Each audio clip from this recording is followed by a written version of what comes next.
Hello friends, আবার এসে গেছি আমার ব্লগটা কন্টিনিউ করতে। তো আমরা আর চেঞ্জ করিনি, কারণ ভেতরটা ঘুরে দেখার এক্সাইটমেন্টটা না আর আটকাতে পারছিলাম না। তো তাই বাইরে বেরিয়ে দেখতে চলে এসেছি ভেতরে রিসর্টটা কেমন। আগে বুক করার সময় দেখেছিলাম, শুনেছিলাম, বাট নিজের চোখে দেখার শোনারটা একটা ডিফারেন্সেস থাকে না। তো সত্যি খুব সুন্দর, খুব মেনটেন্ড, চেষ্টা করে রাখি সবসময় মেনটেন করার। তো ভেতরে অনেক প্রাইভেট কটেজেস আছে, তোমরা আসলে এখানে বড় গ্রুপস নিয়ে ফ্রেন্ডসদের নিয়ে খুব আনন্দ করতে পারবে। খাবার ওরা ওখানে তোমাদের রুমে প্রোভাইড করে দেবে, আর খাবার দাবার খুব ঘরোয়া, খুবই ভালো ছিল। আর এখান থেকে মূর্তি রিভার যেহেতু কাছে, তো পরে আমরা ভেবেছিলাম যে যাই ফ্রেশ ফ্রেশ হয়ে খেয়ে দে দেন বেরোবো। তো ফ্রেশ হয়ে একটু রেস্ট করে আমরা বিকেলবেলা একবার বেরিয়েছিলাম। তার আগে তো এখানে অনেকক্ষণ আনন্দ করেছি, দোলনা চড়েছি।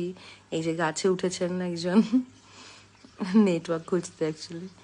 তারপরে দুপুরে স্নান ফান সেরে খেয়ে দিয়ে বেশ এই যে ঘুরতে গেছিলাম রিভারের এখানে। ঘুরে ফিরে সন্ধ্যাবেলা ব্যাক করেছি রিসর্টে। দেন ওরা আমাদেরকে একটা স্ন্যাক্স দিয়েছে। আর এখানে সত্যি কথা বলতে রাতের ভিউটাও অসাধারণ। দিনের একরকম, রাতে সত্যি আরেক রকম। কত রকম পশু পাখির আওয়াজ পাচ্ছিলাম হালকা পাতলা। স্ন্যাক্সটাও খুব সুন্দর ছিল। বাকিগুলো বলছি পরপর ভিডিওতে।